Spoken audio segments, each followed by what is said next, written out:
नमस्कार, हिमाचल अभी के न्यूज रूम से मैं आशीष। सबसे पहले अब तक के मुख्य समाचार। सिलाई टीचर व मिड डे मील के वर्कर का मानदेय बढ़ा।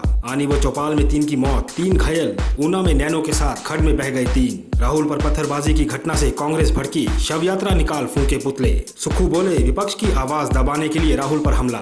एलाइड सर्विस की परीक्षा में शिवाली ने किया टॉप। सीएमओ हमीरपुर से भिड़ गए जिला परिषद अध्यक्ष और सदस्य। और नई पेंशन स्कीम के विरोध में सड़क पर उतरे शिक्षक, निकाली रैली। अब समाचार विस्तार से।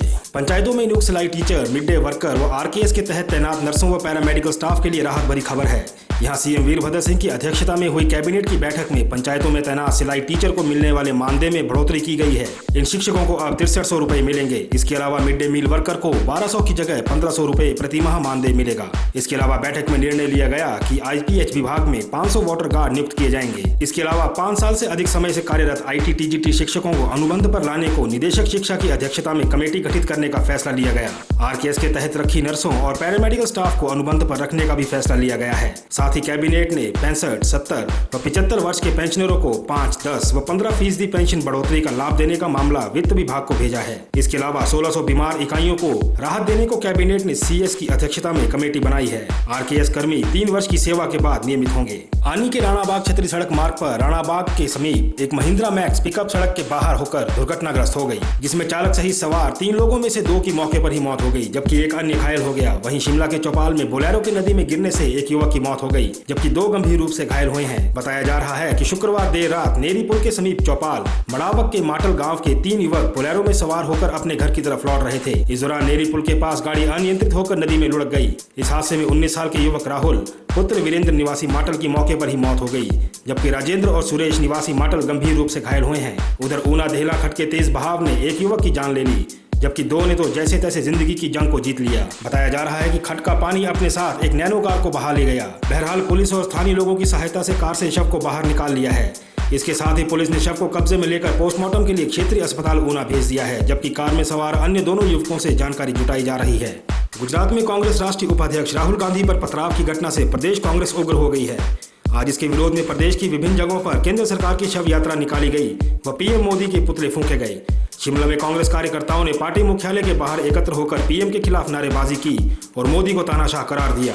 सुंदरनगर जिला कांग्रेस ने शनिवार को रेस्ट हाउस चौक पर केंद्र सरकार के खिलाफ नारेबाजी करते हुए पीएम मोदी की शव यात्रा निकाल मोदी का पुतला जलाया। ऊना में NSUI ने मोदी शाह के इशारे पर पथराव करने का आरोप लगाया, जिसको लेकर शनिवार को NSUI ने प्रदेशाध्यक्ष करुण शर्मा के नेतृत्व में केंद्र सरकार की शव यात्रा निकाल रोटरी चौक पर पुतला फूंका। हिमाचल प्रदेश कांग्रेस कमेटी के अध्यक्ष ठाकुर सुखविंदर सिंह सुक्खू ने गुजरात के बनासकांठा में कांग्रेस के राष्ट्रीय उपाध्यक्ष राहुल गांधी के काफिले पर हुए पथराव पर बीजेपी को आड़े हाथों लिया है।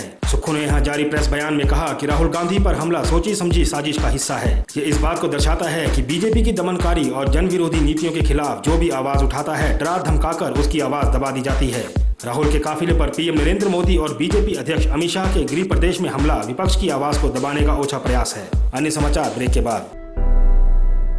मछली जल की रानी है, जीवन उसका पानी है। हाथ लगाओ डर जाएगी, बाहर निकालो मर जाएगी। ये कविता हम सब बचपन से सुनते आ रहे हैं दोस्तों।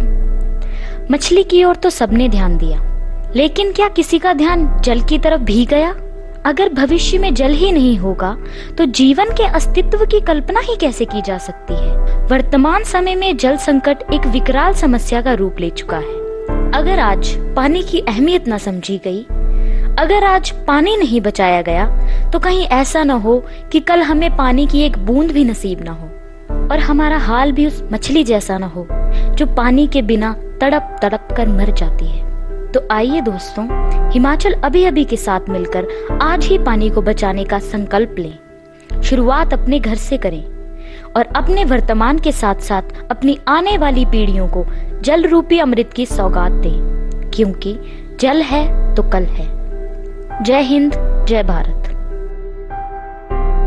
मंडी के छोटे से गांव की 23 वर्षीय युवती ने अपनी मेहनत के दम पर एलाइड सर्विस की परीक्षा में प्रदेश भर में पहला स्थान हासिल किया है। सेल्फ स्टडी में विश्वास रखने वाली शिवाली ठाकुर अब तहसील कल्याण अधिकारी के पद पर अपनी सेवाएं देने जा रही है। शिवाली की इस कामयाबी से पूरे परिवार और इलाके में खुशी का माहौल है। हालांकि आज कोचिंग का दौर चला हुआ है और अभिभावक अपने बच्चों को प्रतियोगी परीक्षाओं को पास करवाने के लिए लाखों रुपए कोचिंग पर खर्च कर देते हैं, लेकिन कोचिंग के इस दौर में सेल्फ स्टडी के दम पर मंडी की शिवाली ठाकुर ने वो मुकाम हासिल कर लिया है जो शायद कोचिंग वाले भी हासिल ना कर सके। हमीरपुर जिला परिषद की बैठक से गैर हाजिर रहने पर शनिवार को सदस्यों के साथ साथ जिला परिषद अध्यक्ष राकेश ठाकुर सीएमओ हमीरपुर से भिड़ गए। गहमा गहमी और बिगड़ते माहौल को देख सीएमओ ने भविष्य में जिला परिषद की बैठक में अधिकारियों के आने की बात कही, तब जाकर कहीं माहौल शांत हुआ। वह रहे कि विकास को पटरी पर लाने के लिए जिला परिषद सदस्य अब अधिकारियों के खिलाफ धरना प्रदर्शन करने की बात भी कह रहे हैं। बताया जा रहा है कि हमीरपुर में लंबे समय से जिला परिषद की त्रैमासिक बैठकों में अधिकारी गैर हाजिर रहे हैं, जिसके चलते जिला परिषद सदस्य गुस्से में आ गए हैं। राजकीय प्राथमिक शिक्षक संघ जिला कुल्लू अपनी मांगों को लेकर सड़क पर उतर आया है। जिला मुख्यालय में ढालपुर मैदान से लेकर कॉलेज गेट होते हुए डीसी कार्यालय तक रैली निकाली और सरकार के खिलाफ नारेबाजी की। इस प्रदर्शन के माध्यम से उन्होंने न्यू स्कीम का विरोध किया और पुरानी पेंशन लागू करने का आग्रह किया। संघ के मुख्य संरक्षक इंद्र ठाकुर, प्रधान कुलदीप ठाकुर, महासचिव बिहारी लाल परमार और कोषाध्यक्ष त्रिलोक ठाकुर ने कहा कि पुरानी पेंशन स्कीम सरकार को लागू करनी होगी। उन्होंने कहा कि नई पेंशन स्कीम से कर्मचारियों को सेवानिवृत्ति के बाद पेंशन देने का कोई प्रावधान नहीं है, जिससे शिक्षकों का बढ़ावा सुरक्षित नहीं है, जिसके चलते शिक्षक इस पेंशन स्कीम का विरोध कर रहे हैं।